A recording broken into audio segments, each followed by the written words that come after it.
Hello everyone, how are you doing? I hope you all are doing well. That's really wonderful. Students, today I'm gonna start the third lesson in English. I'm here to speak. This is the name of the lesson, I'm here to speak. Students, in the last chapter, you read how Rigzin stops the adults in his village who were intended to kill an endangered animal. In this chapter, you are going to read about a powerful speech given by a child, Severn Suzuki, in 1992. Severn Suzuki was just only a 12 years old child, and she spoke at the United Nations Earth Summit in Rio de Janeiro, Brazil, and she gained huge admiration for her speech because she gave a passionate appeal to the adults in our world who have stopped thinking about the outcomes of their actions. He appealed the young adults who had stopped thinking about saving the environment for our future generation. So let us read what this environmental activist said at the summit. So first and foremost, I'm going to read this lesson to you, and you need to pay attention to my reading and listen to me very carefully so that you can also improve your reading skill. So now let's get started. I'm here to speak. Hello, I'm Severn Suzuki, speaking for ACO, the Environmental Children's Organization. We are a group of 12 and 13 years olds trying to make a difference. We have raised all the money to come here ourselves, to come 5,000 miles to tell you adults, you must change your ways.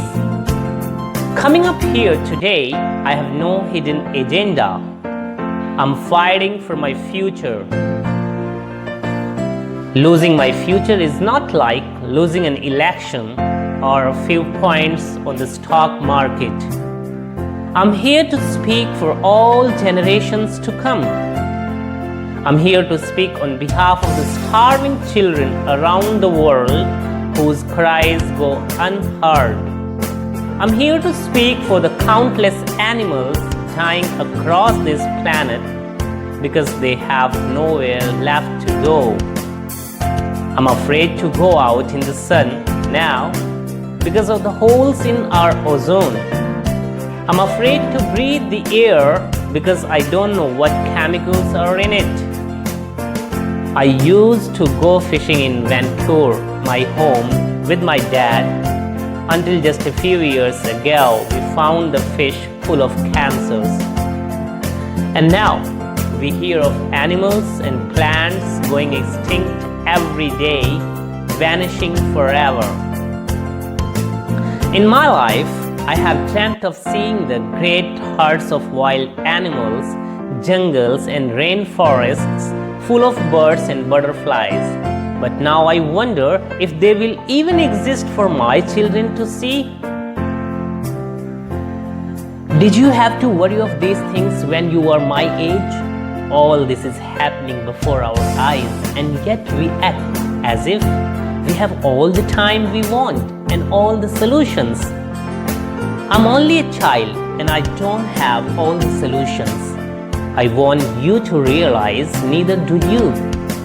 You don't know how to fix the holes in our ozone layer. You don't know how to bring the salmon back up a dead stream. You don't know how to bring back an animal now extinct. And you can't bring back the forest that once grew where there is now a desert. If you don't know how to fix it, please stop breaking it.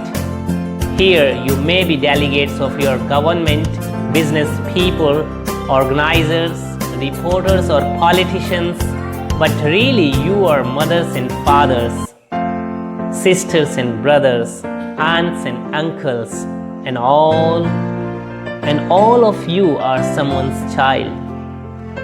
I am only a child, yet I know we're all part of a family 5 billion strong.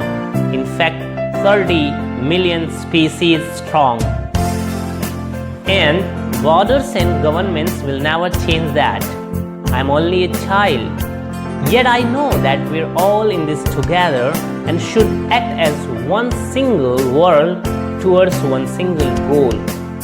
In my anger, I'm not blind, and in my fear, I'm not afraid of telling the world how I feel. In my country, we make so much waste. We buy and throw away, buy and throw away, buy and throw away, and yet northern countries will not share with the needy. Even when we have more than enough, we are afraid to share. We are afraid to let go of some of our wealth.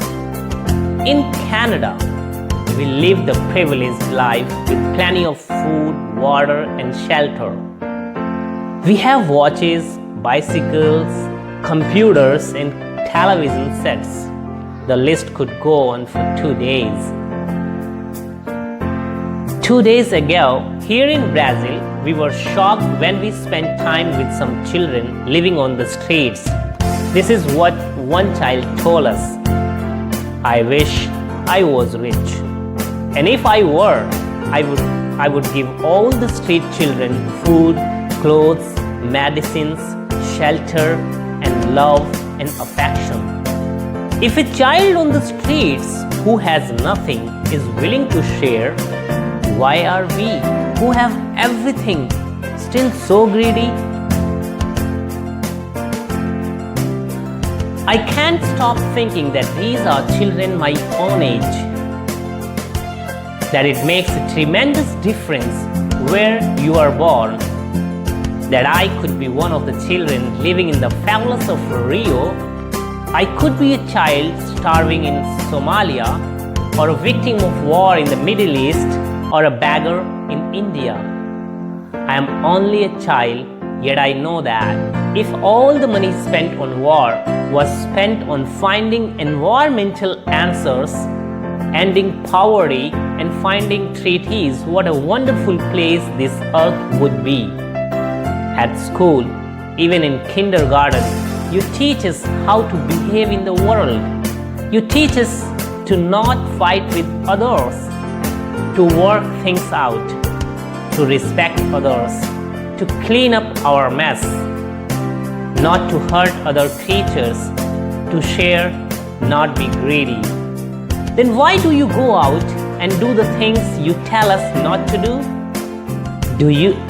Do not forget why you are attending these conferences, who you are doing this for. We are your own children. You are deciding what kind of world we are growing up in. Parents should be able to comfort their children by saying, everything's going to be all right. It's not the end of the world, and we're doing the best we can. But I don't think you can say that to us anymore. Are we even on your list of priorities? My dad always says, you are what you do, not what you say. Well, what you do makes me cry at night. You grown-ups say you love us, but I challenge you, please make your actions reflect your words. Thank you. So well, students, now this is your turn to read this letter how I have read for you. Right, students?